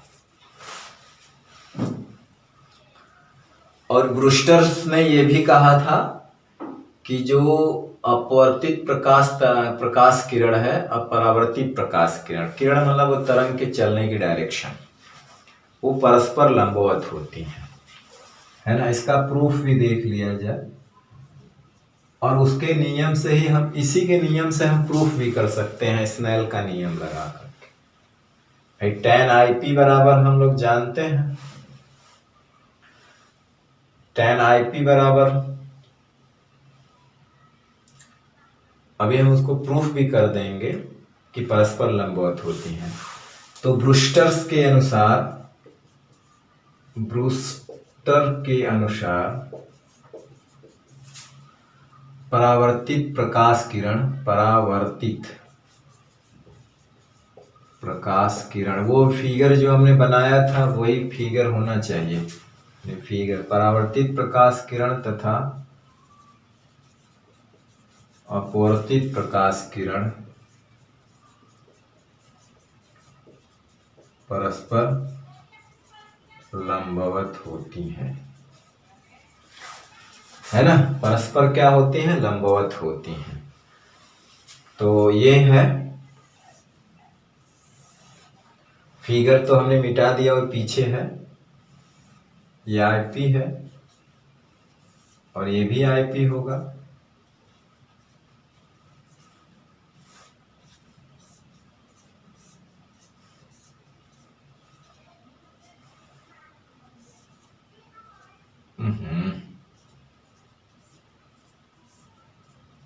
अध्रुवित प्रकाश ये परस्पर 90 डिग्री होती है और ये एंगल आर है।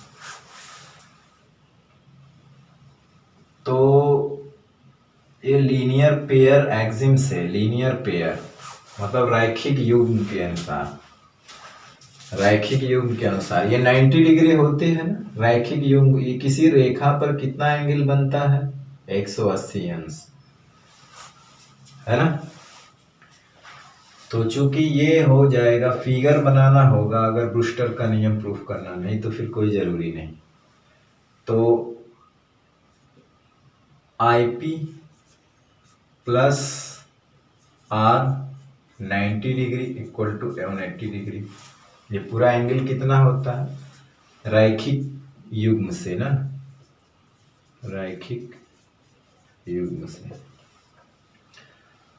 तो यहां से IP प्लस R बराबर हो जाएगा 180 माइनस 90 और IP बराबर हो जाएगा 9 IP ना R की वैल्यू निकाल लीजिए 90 माइनस IP। ठीक, अब स्नेल का नियम लगा दीजिए। स्नेल के नियम से, स्नेल के नियम से तो उसका पदार्थ का पूर्णांक म्यू बराबर हो जाएगा, देखा जाए तो साइन IP और साइन R।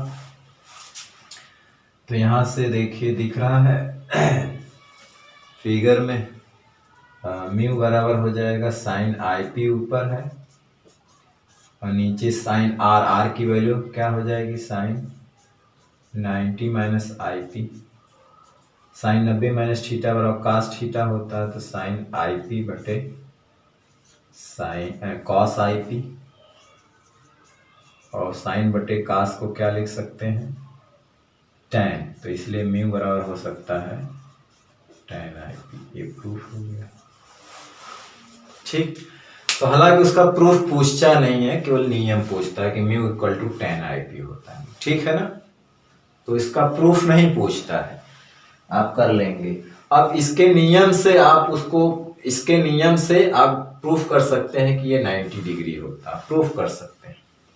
देखिए प्रूफ हो जाएगा। तो इसलिए उसने पहले नियम दिया, इसके बाद ये प्रूफ किया कि 90 डिग्री होती है, क्योंकि जब तक ये 90 डिग्री होंगी नहीं तब तक ये नियम प्रूफ हो ही नहीं सकता। तो इसलिए उसने बताया कि ये दोनों परस्पर 90। ठीक है, आप चाहें तो देखिए प्रूफ भी कर सकते हैं। अब जानते हैं कि म्यू बराबर होता है tan IP, तो इसको लिख सकते हैं साइन IP बटे कास IP और स्नेल का नियम लगाएं तो हो जाएगा साइन IP बटे साइन R। दोनों म्यू के बराबर है तो यहाँ से लिख दीजिए sine IP cos IP sine IP sine R। ये दोनों गायब हो गए, तो यहाँ से हो जाएगा कास IP बराबर साइन R। इसको आप लिख सकते हैं साइन 90 माइनस IP और ये हो जाएगा साइन R। साइन साइन हटा दीजिए, 9 IP बराबर R या 90 बराबर IP प्लस R। देखिए इन दोनों का योग 90 डिग्री है। तो IP और R 90 डिग्री है, यानी कोण IP, यानी ये वाला कोण और ये कोण जब मिलकर 90 डिग्री है तो इसका मतलब है कि ये भी 90 होगा। जब ये दोनों मिल करके 90 डिग्री हैं तभी ये क्या हो जाएगा? 90 डिग्री। कभी कभी सिद्ध करने के लिए आता है कि IP प्लस R दिखाइए 90 डिग्री हो, क्योंकि ये 90 डिग्री उसने अपने आप बताया हुआ है। तो जब ये दोनों 90 हो गया, IP प्लस R 90 हो गया, तो निश्चित है कि ये 90 होगा, तभी तो पूरा योग एंगल 180 होगा। तो कभी कभी प्रूफ करने के लिए ये आता है कि प्रूफ करिए I P plus R equal to 90 degree, तो हम इसके लॉ से और स्नेल के लॉ से प्रूफ कर सकते हैं। ये प्रूफ करने के लिए आता है कि I P plus R equal to 90, तो हम कौन सा लॉ लगाएंगे, ब्रूस्टर लॉ और स्नेल लॉ को मिक्स करके इसमें हम देखें, यहाँ पे ये ब्रूस्टर लॉ लिखा है और यहाँ पे स्नेल लॉ, यानी स्नेल के नियम से, यहाँ पे ब्रूस्टर के नियम से। ठीक, तो ये इंपॉर्टेंट चीज खत्म हुई। अब जो है एक इंपॉर्टेंट चीज इसमें बचा हुआ वो पोलराइड और मेलस का नियम। मेलस मोस्ट इंपॉर्टेंट नियम है जिसपे सवाल भी बहुत अच्छे आते हैं, और उसमें कॉन्सेप्ट पकड़ना, अगर कॉन्सेप्ट अगर नहीं पकड़े आप तो सवाल लगा भी नहीं पाएंगे। तो बहुत अच्छी तरह से पहले मेलस का नियम समझेंगे और इसके बाद उसके सवाल लगाएंगे, क्योंकि अब इसके बाद केवल थ्योरी बचा हुआ और कुछ बचा हुआ नहीं है। ठीक है, शुरू का वीडियो थोड़ा सा स्लो था, कुछ बैक 11th क्लास की या कुछ पीछे वाली चीज़ों को बताने में थोड़ा टाइम लग गया, नहीं तो एक आध चीज़ और भी हो सकता था। ठीक है, तो आज का वीडियो लेक्चर अब यहीं समाप्त करते हैं और अगले वीडियो लेक्चर में नेक्स्ट टॉपिक के साथ अब फिर मिलेंगे। तब तक पढ़ाई करते रहिए, पढ़ते रहिए। All the very best, thank you very much.